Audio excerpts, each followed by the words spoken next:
Hello guys, welcome back to my channel the honey tales. ఈ వీడియోలో మనం egg 65 ఎలా ప్రిపేర్ చేసుకోవాలో చూద్దాం. ప్రాసెస్ అయితే మాత్రం చాలా ఈజీ. ఇంట్లో ఉన్న ఇంగ్రీడియంట్స్తోనే మనం ఎగ్ 65 ప్రిపేర్ చేసేసుకోవచ్చు. ముందుగా మనం 2 ఎగ్స్ని అయితే బాయిల్ చేసుకోవాలి. బాయిల్ అవుతున్నప్పుడు ఎగ్స్ బ్రేక్ అవ్వకూడదని చెప్పి నేనైతే కొంచెం సాల్ట్ వేసాను. అలా బాయిల్ అయిపోయిన ఎగ్స్ని అయితే నేను వాటర్లోంచి తీసి పెంకు తీసేసి పక్కన పెట్టుకున్నాను. ఇప్పుడు ఆ ఎగ్స్ నుంచి ఎగ్స్ అని వేరు చేసి మనం పక్కన పెట్టేసుకోవాలి. మిగిలిన ఎగ్ని అయితే మనం చాలా చిన్న చిన్న పీసెస్గా కట్ చేసుకొని దానిలో ఉప్పు, కారం, అల్లం వెల్లుల్లి పేస్ట్, గరం మసాలా, శనగపిండి అండ్ వాటర్ వేసుకొని బాగా మిక్స్ చేసుకోవాలి.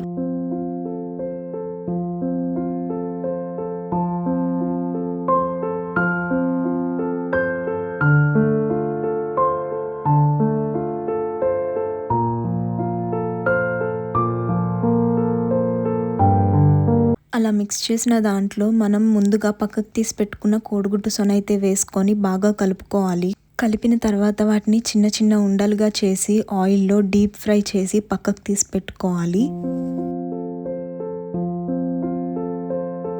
తర్వాత స్టవ్ పైన పాన్ పెట్టుకొని దానిలో ఆయిల్ వేసుకొని వెల్లుల్లిపాయలు 2 అలాగే 4 పచ్చిమిరపకాయలు వేసుకొని ఫ్రై చేసుకోవాలి. ఆ ఫ్రై అయిన వాటిలో మనం డీప్ ఫ్రై చేసి పెట్టుకున్న ఎగ్ బౌల్స్ని వేసేసుకొని మిక్స్ చేసుకోవాలి. అలా మిక్స్ చేసుకున్న తర్వాత కొంచెం టమాటో కెచప్ వేసి మిక్స్ చేసుకొని సర్వ్ చేసుకుంటే చాలా టేస్టీ ఎగ్ 65 అయితే రెడీ అయిపోయింది. చూసారు కదా ప్రాసెస్ ఎంత ఈజీయో. మీరు కూడా మీ ఇంట్లో ట్రై చేయండి అండ్ మన ఛానల్ సబ్స్క్రైబ్ చేయడం మాత్రం మర్చిపోకండి. Thanks for watching.